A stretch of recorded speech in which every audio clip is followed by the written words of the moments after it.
This is going to go. I believe pick ban is ready. So let's get this one underway as we head over to the stage once more. And LNG changing the tune this time. 2 jungle bans straight off of the bat towards Bo. Getting rid of some of these AP junglers. Leaving themselves with the opportunity for a first pick. So there's 2 options here for LNG. You can continue to ban away these junglers and maybe look to secure a Renekton for yourself in this first rotation. However, with the amount of jungle bans, with Pantheon, Lilia, Talia, Olaf, now potentially in Italy as well, we're going right down the pecking order, and maybe we end up with something like a Graves or a Hecarim actually rising up in priority here. Nidalee available as well, which is kind of the remaining pick that both of these guys really like to go towards, or at least have this split. LNG, especially with 2 jungle bans, you'd anticipate the first pick here, but I'll have to wait and see. It's the Udyr that comes on through. Again, the win rate has been rising, to be fair to the Udyr. But I'm still fairly unpersuaded, Dagda, on this being as high priority as it is. The thing here is that because you've had so many bans, though, he does actually do pretty well. Because if you try and go towards something like the Nidalee, Udyr just runs you down. He doesn't really care. He'll just chase you through the jungle and will have a quicker clear to begin with as well. So if you can secure strong lane matchups here for LNG, and especially with that Renekton locked in, you can go towards the Nara for McCoo if you want to. Although, again, a base, there is that swap opportunity. But certainly you can try and use the strengths of this Udyr to set your lanes up well and put Bo behind. And it's worth mentioning as well that the Nidalee is not in isolation here. It's alongside a Renekton, which is an incredibly potent 2v2 on the top side of the map. We saw in the interview just before the series, Bo was saying we need really good top jungle 2v2 and mid jungle 2v2. So already setting a bit of that up.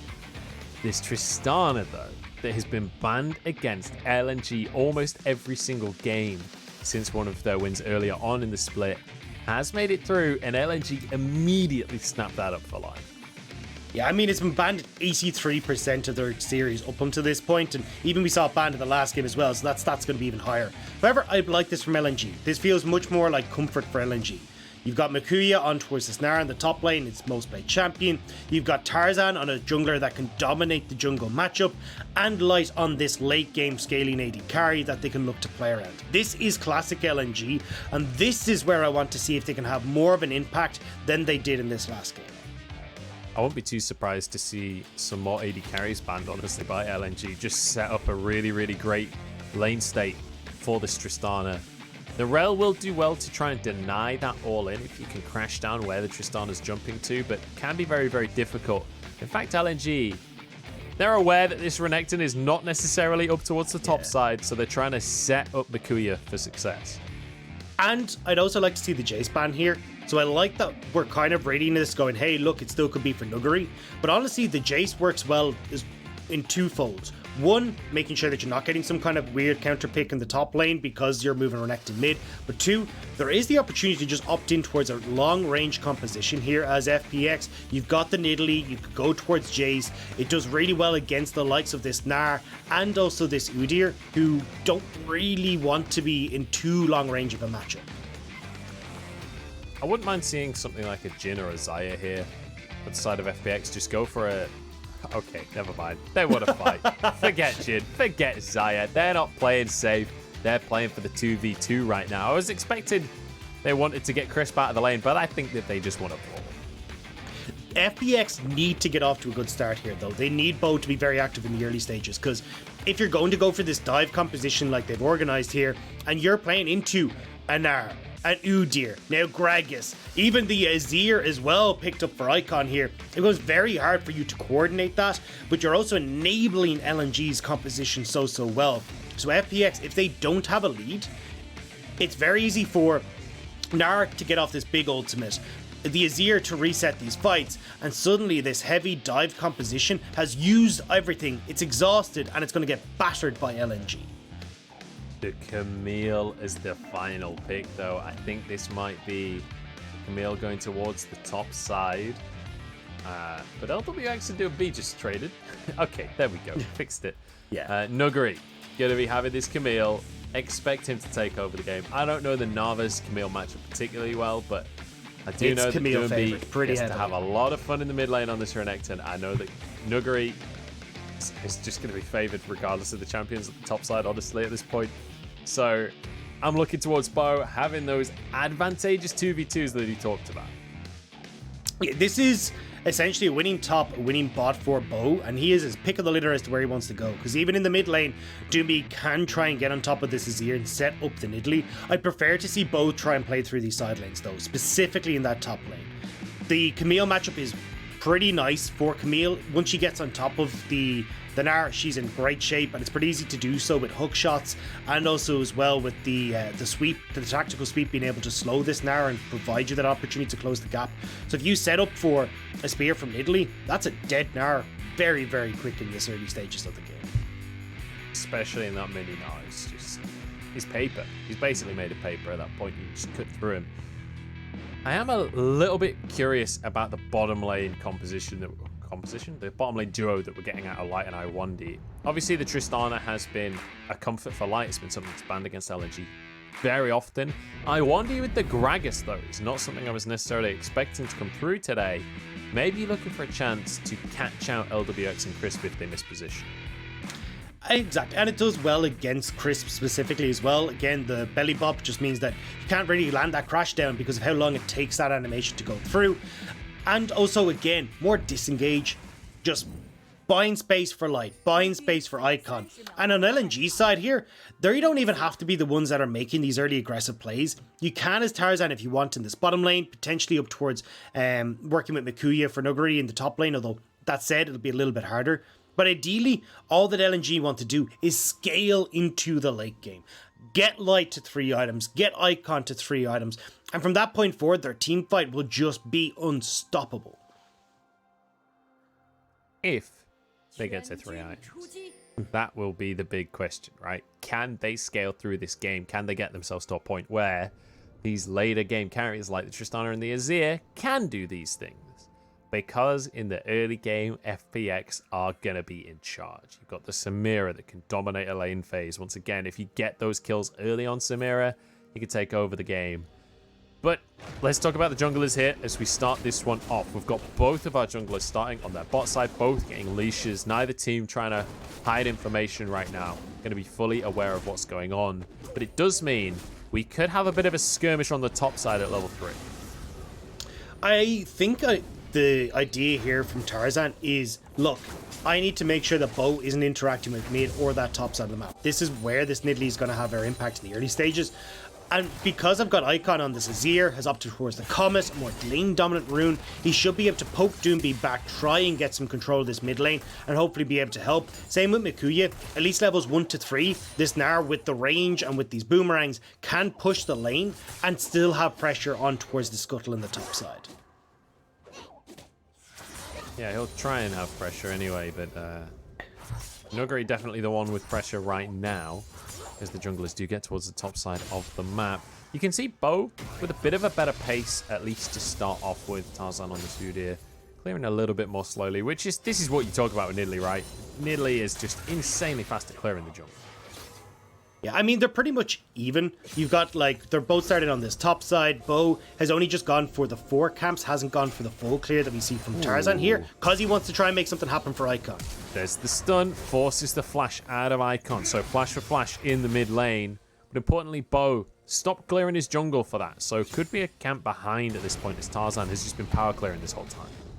The big issue here, though, is Icon's out of mana. So whereas Doinb only has to manage that health bar, you got to manage your mana as Icon. So with that play, Bo has unlocked Doinb to go and help up towards the scuttle, because as Icon, with no mana, no flash, he's a very vulnerable bird. He is, but Tarzan's a level ahead in the jungle matchup. Bo starting this scuttle crab off. He's just going to launch some javelins on towards Tarzan, who realizes this is not a fight that he can take right now. Tarzan will have to go down towards the bottom side of the map. You can see the on the way ping. But Bo, I don't think is just going to let this one go for free. Moves towards the bot side himself. Doinb has shoved out the mid wave as well. So once again, priority is there. And FPX get themselves a double scuttle. Yeah, and you can see even LWX and Crisp are starting to teeter over. We're considering taking that scuttle for themselves, but they just decide to give that pressure over instead and allow Bo to get the double scuttle. So great start here for this Nidalee. Great start for Bo, and now he'll get to get a nice reset, be able to move towards his top side if he wants to, clear out the Krugs, and look for some sort of play on this top side of the map. Also, his camps are respawning right this second, so he could go for the reset, or this is a perfect opportunity to just go for another nice, easy clear if he wants to before going for the reset. With the scuttles both down, we'll see what he opts to go for. But Bo definitely feeling good after the way these first couple of trades have gone in the jungle. As Mikuya getting bullied out a little bit on that top side. Crisp takes a bomb to the head. There's a stun coming through. His light will walk away with his life, but he takes a lot of damage for the trade. Still looking for more at the Ferromancy mount up, trying to see if they can get the knockback, but not able to. But again, we talked about already, LWX and Crisp, they've got a great spot here. Bo forgoes the recall. He's trying to make a play on towards Light. Oh, the flash stun comes on through. Light doesn't even have chance to react, doesn't get to flash away. It's 2 kills for FPX in trade for 1. Bo is here as well to try and finish off a plate, but LWX is quite happy to just proxy this minion wave, wait for the next one to come in. But in fact, he can just get himself a free resell. And this is so much experience loss for Light, so much pressure lost in this bottom lane as well. The kill for LWX, the snowball start in this bot lane for FPX, and just what we said at the start, FPX need to get the ball rolling. If we get into a situation where they're trying to go for these dives and LNG are even or even ahead, that's where they're going to find a lot of pains. But already off a nice flash here from Crisp, sets up that kill on towards Light, and there's nothing you can do as this Tristan. Yeah, I mean, Iwandy does a good job to trade at least 1 kill as Chris kind of got stuck underneath the tower. But yeah, the flash forwards is just beautiful to set the kill up. And Light just gets eradicated. We talked about it before, right? One of the things we said about this bot lane matchup is, for Light, you can't afford to fall behind. If the Samira gets ahead, she will take over the game. Well, LWX has a kill. He has an assist. He's got a minuscule CS advantage, but that wave is pushing in towards him as well. We're already getting to the point where it's starting to get a little bit scary for the bot lane of LNG. And it looks like FPX don't want to let up this pressure either. Bo could have gone for a play in this top lane, as you can see. Not in the best wave state here for Mikuya, but he's actually opting back towards this dragon on the bot side. They want to power home this play on the bottom lane.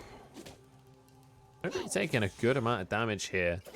Meganar about to arrive for Mikuya, who is level 6, and Nuguri has to be cautious, or not. Maybe he'll just get slammed against the wall. Does get his shield up. Can he actually survive this one, though? He's no flash. He's minion blocked. He's got no way out. The grasp cannot save you, and Mikuya solo kills Nuguri. The man, the myth, the legend that is Mikuya comes back into LNG, and all silence to the haters, because this guy has just picked up a kill on towards Nuguri in what I did not expect to happen. Bot side though. Oh, great stop. Light's jump is deleted. It's removed. He doesn't get to play the game. Iwandy goes down as well. Another dash available for LWX. He's taking a good amount of damage. Heal comes on through as he's chased down by the bear man. Tarzan trying to close the gap. Can't quite finish off these kills. Crisp walking away with his life here. Tarzan in the 2v1. Can he finish it off? The answer is yes. The bear man is here. The bear slaps are too strong for the FPX bot lane. 2 kills go the way of Tarzan, but Light has fallen. Iwandy is gone. And although that jungler's doing well, that is still LNG's bot lane falling behind. Tarzan managing to make a play happen here, salvaging what is happening on the bottom side of the map. Really, really crucial. But importantly, no assists there. Or I think there was 1 assist that came on through. Oh, no, that's from the other play. That's from the play before. So neither of these kills got nothing. here. Yeah, but this is amazing from Crisp. This is the power of Rel. Like, being able to jump onto Light, interrupt the jump, even getting that stun afterwards as well. And then, unfortunately here though, LWX, he's got nowhere to go. Burns the flash. They tried to make this play happen. You can see Crisp gets the reattach there, and you got a 3-second delay until you can pop that again. But unfortunately, they just don't survive long enough, and fair dues to Tarzan, he doesn't put himself in harm's way to get stunned up and fall like his bottom lane. And the thing is, like, you could see where FPX were going with that. They had the Inferno trigger, but the split second it's popped, it's just Tarzan stuns it immediately. Nuguri is now in trouble because Tarzan, he's making his way around the map. He's going for the world tour, trying to gank every single lane at least once. As Iwandy, he's suddenly alone underneath this tower. Doinb has roamed down. The damage is there, but Iwandy's surviving, and Doinb getting pretty low for himself. Light is in trouble as LWX has dived the tower by himself. Got out the other side. It's just going to be a 1-for-0. Another beautiful dive from FPX. And this is heartbreaking for LNG. Like, Light and Iwandy have been, no pun intended, the shining light for LNG. The fact that they've been set so far behind means that they're going to have very little impact in this game. And you're now reliant on Mikuya in this top lane, who's having a field day. Ooh, if that stun landed, it could have been a kill there. Nuguri gets the hook shot away. Slides out of the play. That was damn close to a second solo kill for Mikuya, but it doesn't matter because they've got this Rift Herald, and Mikuya will be able to get every single plate in the top side. So the reason I was looking at this top lane matchup so heavily favoring the Camille is with a little bit of jungle intervention, like, you can swing this heavily in favor of Camille. Because you just go for this kind of level 3, level 4 play, you get the kills in favor of Nuguri, and then with the Hextech ultimatum, it's very easy for Nuguri to take these favorable trades, locking down Mininar and bursting him out before he hits the Mega. But with this lane matchup kind of being left by its lonesome, and Nuguri not really getting off to the best of starts, now Mikuya is in a fantastic spot, and this matchup is starting to run away from Nuguri. Yeah, it's feeling rough for Nuguri, and he's playing on a champion that does realistically need a couple of items before she really starts to come into her own. The big thing for FPX, though, is that they're trading this, right? They're ignoring Nuguri completely, saying, look, you have to just deal with this so that LWX can be the carry this game. Look, he's already got 4 plates on this bottom side. He's got himself his shield bow. Look at the item disparity between him and Light. There's a pickaxe and a couple of little daggers going on for the side of Light, whereas LWX he's already got a mythic item. He's absolutely monstrously huge. No dragons have been taken, though, so far this game. I feel like maybe FPX could start to look towards that in the next couple of minutes. Yeah, I think that's the big saving grace here for LNG, is that even though we're trading back and forth a lot, right? We're still keeping the gold relatively even. There's a lot of Mikuya, there's a lot on towards LWX, but with no dragons taken so far, there's no reason for LNG to be drawn into these fights. And LNG have been one of the teams that are willing to forego first, second, third dragon until they're in a position where they're willing to fight. And I think once again, we're going to see this in this game where if no dragons are taken early, there's no need for LNG to fight, and they'll look to scale.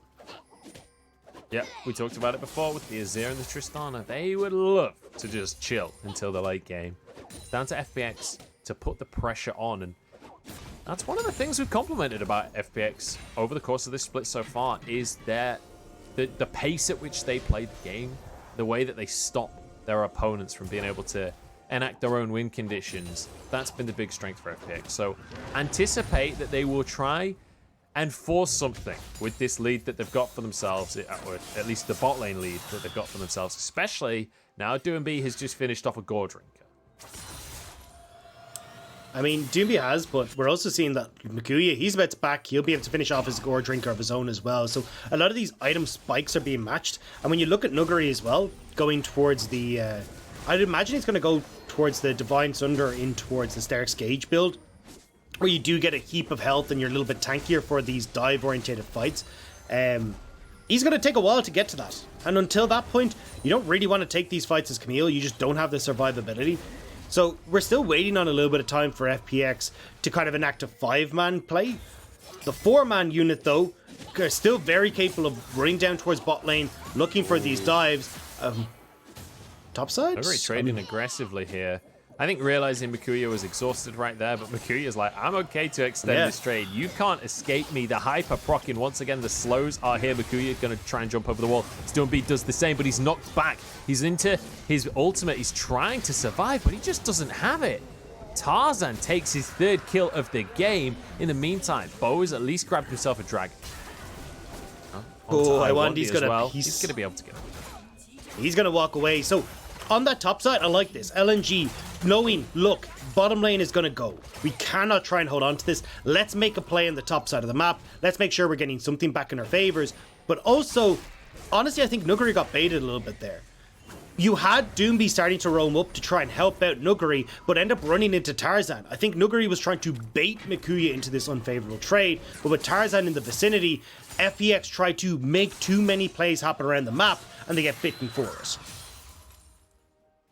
I mean, it's what worked for them in game number 1, right? Fighting on all sides and managing to win or go even in every single trade. Whereas this time, LNG have an answer, and it all pivots around Tarzan. Look at the LNG scoreboard, 3-0 on the bear man himself. He very much has to be the carry on the side of LNG, or at least transition that lead into setting someone else up as the carry. What's the next step for Tarzan here? How does he continue to stop FPX from running away with the game? I guess Nuguri is the answer, as it's a 2v1 right here. Nuguri's going to go down again. That's going to be his second death of the game now, as he's just consistently overextending. And this is it. This is what I want to see. You're going to have this Rift Herald spawning in just a minute. Kill Nuguri. Kill the solo laners. Make sure that you are in control of this as LNG. Right now, you can have Light shove out this bottom lane, put pressure onto the tier 1. He can then roam up with Iwandy, and with how far behind Nuguri is, LNG still have a fair shot at this team fight.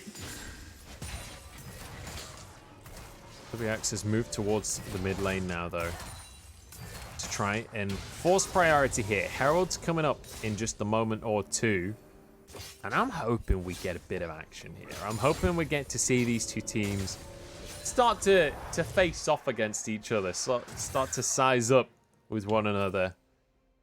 See who can take out on top here. Because Doinb, even though he has died in the most recent skirmish, does have Gold Drinker. You can see across the board for FPX, Mythics are starting to come through. It's a similar story for LNG though. The gold lead is nothing like it was last game. The Kraken Slayer is there. You can see the Turbo Chem Tank. Now a Leandri's just finished for Icon as well. LNG are also in a position where some spikes are starting to come through. It's just a little bit too late though.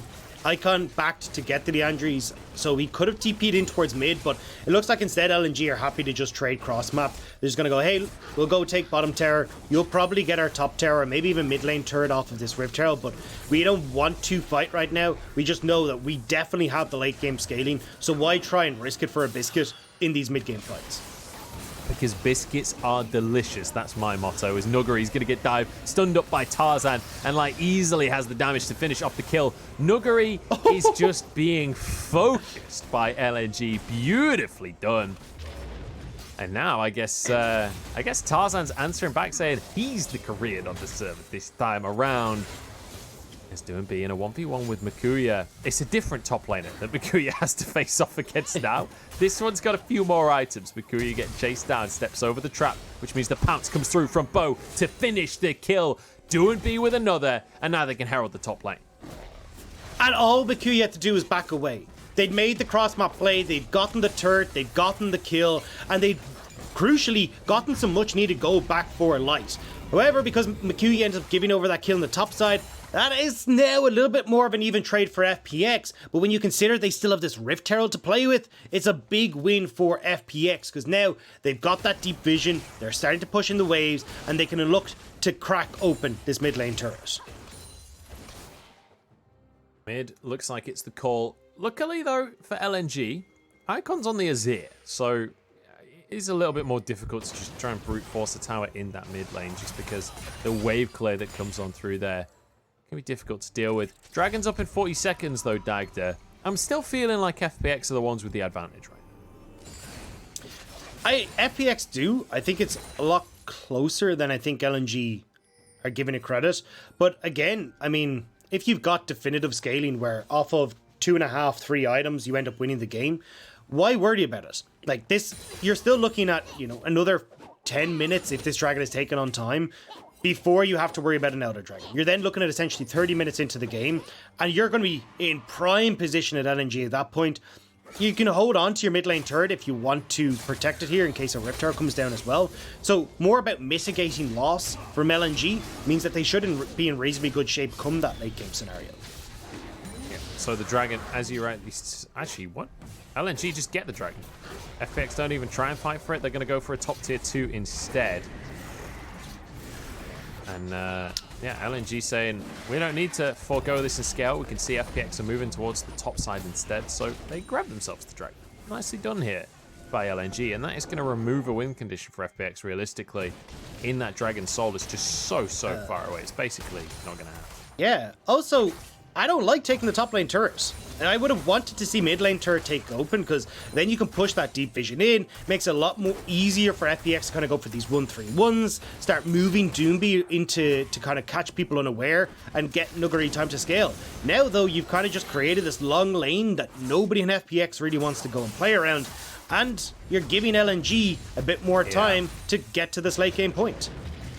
Mikuya and Doinb going for fisticuffs right here. Doinb should be able to trade this one back. Mikuya's turned into Mini Gnar, but here's Icon to turn the play around. The damage is there, and the TP's too late. In fact, it's cancelled elsewhere on the map. Nuguri gets denied his entry into the fray, and that means Bo's out of position as well. LNG snowballing advantage on advantage.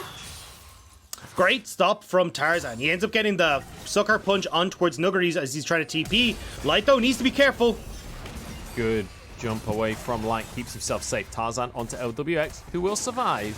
This is the LNG that we wanted to see. They are 4-1 in the standings for a reason. This is a top team, and they're proving it here against FPX. The Baron has been started as LWX looking for damage onto Light, but the rest of the squad's going to jump on in. LWX has gone too deep on this. Somebody survives for now. The shield's coming on through. Inferno trigger. It's only on to Mikuya, though. Not too much damage done just yet. Keep your eyes on LWX. He is everything for FPX right now. As the fight ensues, Nuguri is there, but the kills are coming in. Inferno trigger for the double. LWX pops off once more. Icon tries to escape, but he's blasted out of infinity, and it's a triple for LWX. Mikuya held on to that Gnar ultimate for so damn long. It meant he didn't catch the key members of FPX, and now it's FPX who are going to get the Baron. What was once looking so good for LNG is tossed to the side. Incredible fight here from FPX, and look at the scoreline for LWX now. 6-1-3. This Samira is going into God mode. And I thought that this was doomed. When they caught LWX there, I thought it was over. And watch here. Mikuya is holding onto the ultimate, could have got the 3-man ult there, but instead gives Doinb access in towards the backline, pushes everyone away, and at this stage, all he's ulting is Nuguri. So you aren't actually getting any of the key members, you're not shutting down LWX, and from that point, with the Inferno trigger up, LWX is just ripping people to shreds. It's beautiful stuff from the side of FPX. They wanted to group up and skirmish. Oh, that was more than just a skirmish, let's be honest. They wanted to group up for the fight, though, and they finally find their opportunity. LNG play into the hands of FPX. This is what we talked about. They wanted to scale. They didn't actually want to go for these big team fights just yet. And now, suddenly, the gold lead is 4,000 for FPX. Doinb has been found by Tarzan on the bottom side, but he suddenly realized that Doinb ain't alone. You can see Crisp moving over here. They've got some reinforcements as Bo arrives as well. Mikuya moving up to the top side of the map. But with Baron now, we talked about this before, Dagda. When FPX get Baron, they accelerate the game like no other. And they're trying to do that right now, but unfortunately, earlier mistakes kind of coming back to bite them. Still haven't got this mid lane turret down, and they should be able to get off this push, but LNG know that, look, if this mid lane turret stands for a little bit longer, it's way more difficult for Nuguri and Doinb to actually get on towards these side lane turrets. The mid tier 1 seems to be difficult for FPX at this Yeah, that's point, what I mean. The wave is cleared. Definitely a bit of a challenge for them as Doinb. Obviously, Icon incredibly good at just clearing away the wave. Doinb taking a lot of damage for free there, but Icon has stayed too long. Crisp is here, Bo is here. It's going to be the Emperor's Divide, but even with the Zhonya's, I don't think he gets to live another day. It buys him time, but not enough. Doinb now exhausted. The sustain is there, stunned against the wall as he tries to slice and dice his way out. But the CC, there's just so much of it. Doinb somehow surviving for so long, like finally finishes that kill off. Mikuya now turning into Mini Gnar once more. Crisp gets the knock up. In comes Samira with the Inferno trigger, but a great belly bop, and LWX is shut down. Jumps back out of the fight though, keeps himself alive. In with the Hextech ultimatum, Nuguri finally gets a bit of revenge. God, Samira when she's ahead is so disgusting. Diving a tower 1v3, and even though she gets CC'd, still manages to escape away at the backside. And with that, FPX They do crack that mid lane turret, but most importantly, they crack this bot side inhibitor as well. FPX looking to make this a 2-0. FPX look terrifying. Another Drake going their way. And literally, what, 4 minutes ago, we were saying, look how close this game is. LNG is scaling up. Everything looks great. Look at the gold lead now. 7,000, nearly 8,000 in favor of FPX. As soon as they get the Baron, they just flip the game on its head. Absolutely insane. And from what was a very safe and cautious LNG, to have one fight blow it all up is a heartbreak. LNG, we said, look, this is going to be a game where you're looking to scale. This is a game where you're going to want to take it easy. And although these early gold leads looked kind of similar, these Samira plays are looking insane from LWX, just turning around every time LNG fight. And we see it again in this bottom lane where they get the pick on towards Icon. And again, it's looking good for LNG. Kill onto Doinb, catching Bo out underneath the turret. And then eventually LWX shows up and just pulls that trigger, just clearing up everyone on LNG's side. And the thing is, he just has to kill one of them. He doesn't need to kill everybody in the team. He just has to kill enough. He can slide back out of the play again, get the reset on the dash, keep himself safe. He's on 3 items now. He's even got armor pen just to deal with this Udyr from Tarzan. The bot supers are going to continue to push him, continue to be a nightmare for LNG to deal with. Tristana is particularly good at dealing with super minions. Same for Azir. So it shouldn't be too much of an issue for LNG. But still huge amounts of pressure that FPX can use to gain control of the rest of them. And the big problem for LNG here as well is just some of the item builds aren't really working for them. You can see Icon has gone for the Morellonomicon because the healing from pretty much everyone on the FPX side. And although I can understand it, it means you're very much delayed in those core items that provide a lot of damage, and you're more of a utility focused build with this, trying to provide a little bit of pressure relief from light for anyone who jumps on top of him. Oh, Icon is in a 1v1 with Nuguri, who's keeps on going a little bit far, but he was just baiting this time as Doinb arrives on the scene. Empress Divide. One more hit would finish Nuguri off. The burn gets him as Icon finally gets that kill. Nuguri is not having a good game for himself. He is 1-5 right now on the scoreboard. As Doinb gets on towards the Sun Disc. There's no pressure elsewhere from FPX either. We're getting a little bit of a taste of LCK Nuguri, you know, the 0-3 power spike coming in that's now gone to 1-5 power spike. At some stage it'll happen, but either way, nice play from LNG. Like, getting these picks and buying some space and time for them is exactly what they need to do. You want this Infinity Edge completed coming in for light. It's ever so close, and they can still just turtle. Like, they can give up this next dragon. They can look to just get vision around Baron, which is what you're seeing them do right now. They don't need to fight. If they can hold steady and hold the line, just maybe they can get these item completions that can prevent FPX from closing out this game. That's the key, and I'm going to bring up a conversation that's been talked about in League of Legends once or twice before. And that's the idea of the early inhib being potentially a negative, right? If you can't actually turn that inhibitor into anything more, all you're doing is funneling extra gold into the enemy team. That does feel a little bit like what's happening here, where FPX have taken that first inhib, but there's been no issues whatsoever for LNG to clear away these super minions and to maintain their other 2 inhibs. Now Baron is up, but the inhib isn't going to be down for that much longer. You can see there's a super there, but it is miles away from pressuring the base.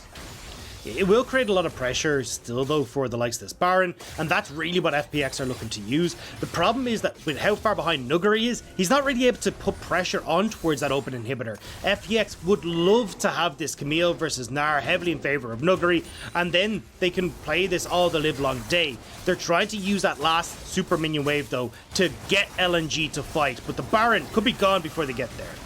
They don't even need to fight. They've got the purple worm, and now they can get a bonus on top of it. Tarzan arrived too late to the scene, and he's just taken down Inferno Trigger, about to come on through, and everybody stacked on top of it. The whirlwind of death from LWX. as it's an easy team fight for FPX. Mikuya messes up the flash, it's insult to injury, and Crisp gets himself a well-deserved kill. Crisp deserved that kill because Crisp set up that entire play. Everyone on LNG was stuck behind Icon's wall until Crisp yoinked them back with the magnetism, puts them into the waiting hands of LWX Inferno Trigger, and puts FPX up in the 2-0 victory. I cannot believe FPX managed to pull this one off. It felt so close. It felt like LNG had read their game plan and figured out the solution. But the answer was no. FPX still dominant with a 2-0 victory here today.